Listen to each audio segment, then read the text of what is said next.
स्मिता, हर Highness Anita हे नाटक झाल्यानंतर मग म्हणजे किती प्रयोग झाले त्या नाटकाचे? त्या नाटकाचे जरी संख्येने कमी प्रयोग झाले असले तरी त्या नाटकामधल्या माझ्या कामाबद्दल मला खूप ॲप्रिसिएशन मिळालं आणि संजय काका बरोबर काम करण्याची फार मजा वेगळीच होती. एकतर तो म्हणजे कुठलंही प्रेशर देत नाही, खूप शांततेत सगळं काम सुरू असतं आणि मजा आली, खूप एन्जॉय केली मी ती प्रोसेस. आणि मग त्यानंतर मग किती काळ तुझ्याकडे काही काम नव्हतं आणि मग काय ती इन्सिक्युरिटी होती, काय होतं? हर हायनेस अनिता झाल्यानंतर माझ्याकडे अजिबातच काम नव्हतं आणि हर हायनेस अनिता नाटक सुरू झाल्यानंतर मी असा डिसिजन घेतला की मी पुण्याहून मुंबईला शिफ्ट व्हावं. बिकॉज मला कॉन्फिडन्स होता की मला काम मिळेल, फक्त ते कधी मिळेल याची मी ते सांगू शकत नव्हते की कधी मिळेल, पण एक इनर कॉन्फिडन्स होता की नाही आपल्याला काम मिळेल आणि आपण काम करू. कसं मिळालं आणि कधी मिळालं? नाही म्हणजे पहिली खरंच सांगते मी तुला, जेन्युइनली 2 वर्ष माझ्याकडे काहीच काम नव्हतं. 2 वर्ष तू नुसती राहत होतीस? नुसती राहत होते. मग रोजीरोटी? रोजीरोटी काही नाही, छोटी छोटी कामं असायची ती मी करायचे. म्हणजे तेव्हा 7 जन्माच्या गाठी नावाची सिरियल मी केली, शिवाय आपली माणसं ही सिरियल केली. मुंबईत एवढ्या कामांवर गुजराण नाही होत? म्हणजे हो नाही होत, पण आम्ही 5 मुली एकत्र राहत असल्या कारणानं अगदी 700 रुपये भाडं वगैरे आम्हाला कॉन्ट्रीब्युशन एकमेकींना यायचं आणि सगळ्यात स्ट्रगलर होतो आम्ही. त्यामुळे मग त्या काय म्हणतात ते जमायचं, ते मॅनेज व्हायचं आणि तेवढे अगदी काय म्हणतात ते पुरवून पैसे वापरायचे, बसचा पास काढायचा, ट्रेनचा पास काढायचा, असं सगळं केलं. सगळे प्रकार. अनुभव होता गाठी? अनुभव गाठी. त्यानंतरचं काम कधी मिळालं? त्याच्यानंतर जे काम मला मिळालं ते मी दिवसा तू रात्री मी नावाचं सुयोगचं नाटक करत होते. त्याने माझे नाटक करण्याचं असं समाधान नव्हतं, पण त्यातनं पैसे मला पैशाची चणचण मिटवली. येस, ती मिटली. कारण सुधीर काकांचं एकदा नाटक ते महिन्याला 35 वगैरे प्रयोग व्हायचे त्याचे.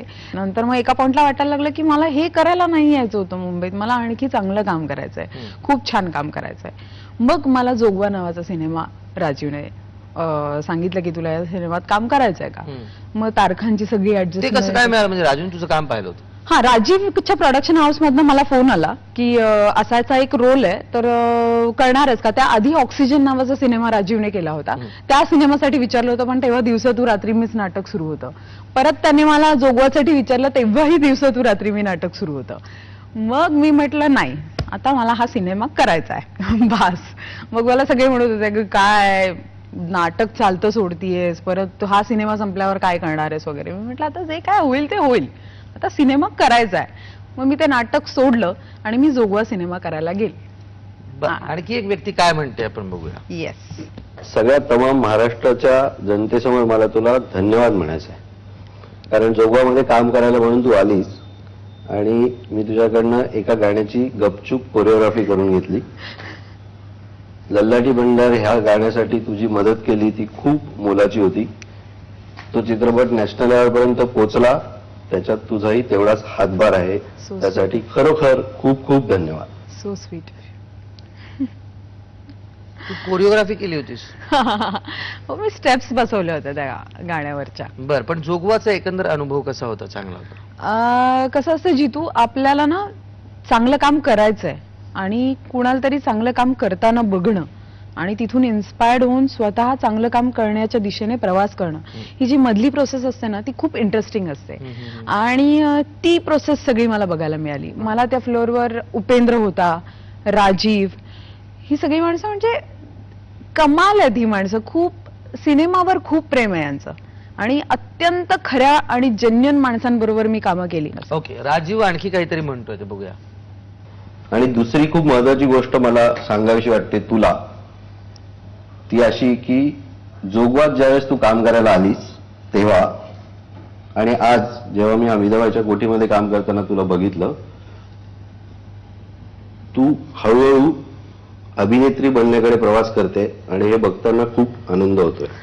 आता मला पडलेले काही प्रश्न, एवढं प्रचंड काम करत असताना म्हणजे सिरियल मध्ये कुठेतरी दिसतेस, नाटक पण करतेस, एकापेक्षा एक पण चालू आहे, एक साताऱ्याला जाऊन सिनेमा पण करतेस, हे सगळ्या गडबडीमध्ये घराकडे लक्ष द्यायला तुला वेळ मिळतो का? आणि सगळ्यात महत्वाचा प्रश्न, जोगवाच्या सेटवर तू क्रेनवर का बसली होतीस?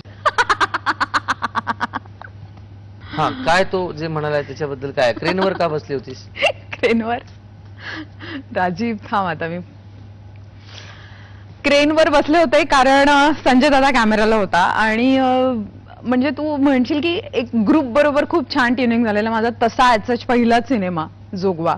संजय दादा म्हणजे तुला माहिती आहे कसा आहे तो म्हणजे सगळ्यांची घुलमिलके आणि हे वगैरे. तर मी संजय दादाला एकदा म्हणाले की मला क्रेनवर बसायचंय. तर तो म्हणाला अच्छा ठीक है बिठाते हैं सबको मिठाई विठाई खिलाना पड़ेगा 1000 रुपया देना पड़ेगा सबको तो वो सब चल रहा है तो ठीक है. तो मैंने बोला हाँ. पण त्याने अशा ठिकाणी मला क्रेनवर बसवलं की जिथे अशी अशी इथे क्रेन लावली होती आणि असा इथनं नदी वाहत होती आणि क्रेन अशी इकडे होती. आमच्या खाली म्हणजे मी जर पाय खाली केला तर पाणी लागेल पायाला अशा ठिकाणी मला त्याने क्रेनवर की थांब तुला क्रेनवर बसायचंय आता बघ मजा करून.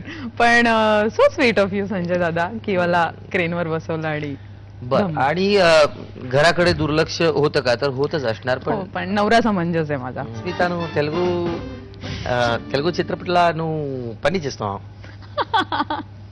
हो काम केलंय मी तेलुगू चित्रपटात. हो ते कसं मिळाला तुला चित्रपट? दिघी नावाचा माझा एक फ्रेंड आहे त्याने मला सांगितलं की अशी अशी ऑडिशन आहे देणार का? म्हटलं हो का नाही देणार. येत होती तुला भाषा? नाही मग पण आपण काय काम करायला आलोय भाषेचं कशाला आपल्याला काही. मी ऑडिशन द्यायला गेले आणि नंतर मला तिकडून फोन आला की तुमचं कास्टिंग झालंय आणि मी गेले त्या सिनेमात काम करायला. आणि केलंस तू काम? हो मी काम केलं आणि ते काम खूप छान झालं आणि खूप अप्रिसिएशन मिळालं. तेलुगूतला डायलॉग म्हणून दाखव ना आम्हाला. नाही मी खरंच सांगते अजिबात मला आता आठवणार नाही का माहितीये कारण की तिथे लँग्वेज डिरेक्टर असतो आणि ते आपल्याला समजावून सांगत असतात की हा कंटेंट आहे या सीन मध्ये याच्यातनं हे बाहेर आलं पाहिजे. आदल्या दिवशी येतो तो देवनागरीमध्ये आपल्याला लिहून देतो आणि तसं आपल्याकडनं बोलून घेतो. त्याप्रमाणे सगळं होतं. बरं आपण एक व्यक्ती काय म्हणते ते बघूया. ओके. स्मिता तांबे याला मी पहिल्यांदा हेमंत देवधरांच्या सोनियाच्या उंबरा नावाच्या मालिकेत बघितलं. त्याच्यानंतर मग मी एका नाटकात बघितलं. त्याच्यानंतर मी तिला जोगवामध्ये बघितलं. त्याच्यानंतर मी तिला झी मराठीच्या अनुबंधमध्ये बघितलं. आणि त्या कामांमधून आपल्याला असं लक्षात येतं की त्या अभिनेत्रीकडे काहीतरी एक पोटॅन्शियल आहे काहीतरी एक स्ट्रेंथ आहे. तिच्याकडे उत्तम आवाज आहे तिच्याकडे एक वेगळ्या प्रकारची बॉडी लँग्वेज आहे. आणि मला पर्टिक्युलरली मी आज हे बोलू शकतो यासाठी की आत्ता नुकताच 1.5 महिना मी तिच्याबरोबर एक दिग्दर्शक आणि अभिनेत्री म्हणूनचा अत्यंत चांगला प्रवास पूर्ण केलाय. आज त्याचा पहिला प्रयोग झालाय हमीदाबाईची कोठी आणि त्यामध्ये सईदा ही व्यक्तिरेखा तिनं अत्यंत सुंदररित्या साकार केली. आज प्रयोग जेव्हा झाला तेव्हा प्रेक्षकांनी तिला ज्या प्रतिक्रिया दिल्या आज तिला ज्या प्रकारचं एक फुलफिलमेंट वाटत होतं ते बघून मला खूप छान वाटलं. So sweet of you. Surprise होतो माझ्यासाठी. मजा आली तुला नाटक करत असताना? ऑब्विसली अरे खूप छान प्रोसेस होती ती. एकतर तो जो पिरियड आपण पाहिलेला नाहीये तो आपण स्वतः व्हिज्युअल करायचा आपण स्वतःला कन्व्हिन्स करायचं की आपल्यावर आता ही सगळी संकट आहेत आणि ते सगळं इमॅजिन करायचं ते सगळं अंगावर घ्यायचं आणि शिवाय ते नाटकात परफॉर्म करायचं. इट्स नॉट लाईक दॅट की 2 मिनिटं आता कॅमेरा ऑन आहे आणि 2 मिनिटं आता ते आलंय आणि गेलंय. 3 तासाचा तो होल्ड सगळा. आणि चंद्रकांत कुलकर्णींसारखे दिग्दर्शक म्हणजे काय म्हणून मी त्यांना सर म्हणते खऱ्या अर्थानं ते गुरुजी आहेत मास्तर की जे असं काढून घेतात. आणि थँक्स अ लॉट सर. खरंच तुमच्याकडनं एक खूप मोठं गिफ्ट आहे हमीदाबाई मला. Thanks a lot. ओके आता फिल्मचं कॅन आहे आणि त्याच्यावर हात ठेवून शपथ घ्यायची जे सांगेन ते खरं सांगेन खोटं सांगणार नाही. ते सांगीन ते खरं सांगीन खोटं सांगणार नाही. ओके हे मिळणार आहे तुला. ओह सो स्वीट. अभिनेत्री झाली नसतीस तर काय झाली असतीस? लेक्चरर. राजीव पाटील की अमोल पालेकर? अरे हा काय प्रश्न आहे. बोथ. राजीव पाटील की अमोल पालेकर? एक उत्तर द्यायचं. नाही बोथ. हर हायनेस अनिता की हमीदाबाईची कोठी? बापरे हमीदाबाईची कोठी. शारदा की किटी? किटकी ऑब्विसली. पुनर्जन्म मिळाला तर काय व्हायला आवडेल? अभिनेत्री. महाराष्ट्राची मुख्यमंत्री झालीस तर काय करशील? सगळ्या क्रिएटिव्ह माणसांना खूप शांततेत काम करता यावं अशी यंत्रणा ठेवे. स्वतःत एकच बदल करायचा झालास काय करशील? राग कंट्रोल करेल. ब्लाइंड डेट वर कुणाबरोबर कुठे जायला आवडेल काय करशील? ब्लाइंड डेट वर मला नसरुद्दीनच्या. कुठे कुठे काय ब्लाइंड डेट आहे ना.